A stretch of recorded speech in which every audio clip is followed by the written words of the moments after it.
इसका सिर तुम्हारी तरफ है। ये रहा, ये रहा।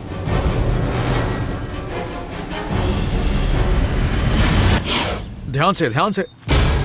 ये इस टहनी पर लिपट गया है। अरे बाप रे, ये मेरी तरफ आ रहा है। मैं पीछे हो जाता हूं ताकि ये आगे जाए।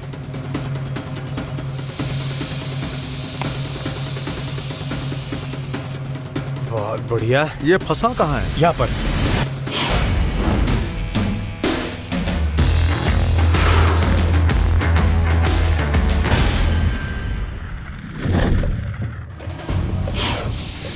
ये जल्दी ही कुंडली मार लेगा। ये मुझे लपेट लेगा।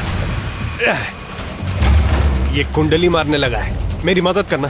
हाँ जरूर। ये घोटने की तैयारी में है। इसका सिर कहाँ है? मेरे हाथ में है, लेकिन तुम्हें इसे मुझ पर से हटाना होगा।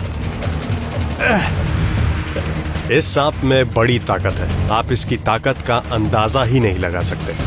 अगर आप बिना जाने कुछ करते हैं तो इतने बड़े आकार वाला सांप अगर आपको अपनी कुंडली में जकड़ ले तो यकीनन मार डालेगा। मुझे लगता है कि यही अजगर यहाँ के खरगोशों को खाता रहा होगा, इसलिए हमें यहाँ मॉकेसिन सांप नजर नहीं आ रहे। बहुत बढ़िया। ये कितना होगा? 10 फुट? इसे जमीन पर रखो, मैं इसे ऊपर उठाता हूँ। हाथ उठाने पर मेरी ऊंचाई 8 फुट हो जाती है, यानी ये 8 फुट का तो है। हाँ, मुझे लगता है ये करीब 10 फुट का होगा। इसने जो कुंडली मार रखी है वो 2 फुट की तो होगी। फिर तो ये 10-12 फुट का होगा। हाँ, 10 या 12 का होगा। चलो इसे बैग में डाल देते हैं। इससे पहले कि अब ये मुझे लपेट रहा है। पूंछ पहले डालो। हाँ। हम सोच रहे थे कि आज हमें कोई मॉकेसिन मिलेगा, लेकिन हमें मिला एक गैर स्थानीय अजगर। शायद इस अजगर की वजह से ही हमें यहाँ कोई स्थानीय सांप नहीं मिले। ये एक बड़ा सांप है और इसकी खुराक भी खासी बड़ी होगी। ये खरगोशों को खाता होगा, चूहों को खाता होगा। हमें यहाँ अजगर मिलने की उम्मीद नहीं थी।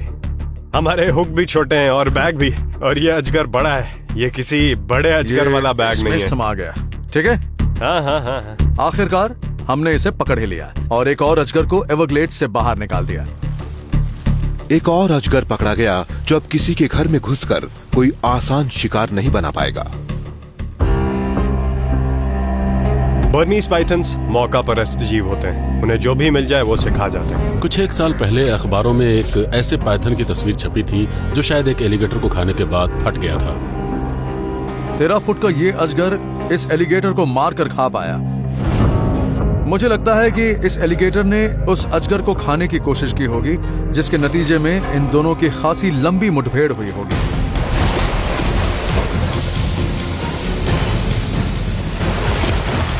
इस बात की भी संभावना है कि जब एलिगेटर को खाया गया होगा तो वो पूरी तरह से मरा नहीं होगा।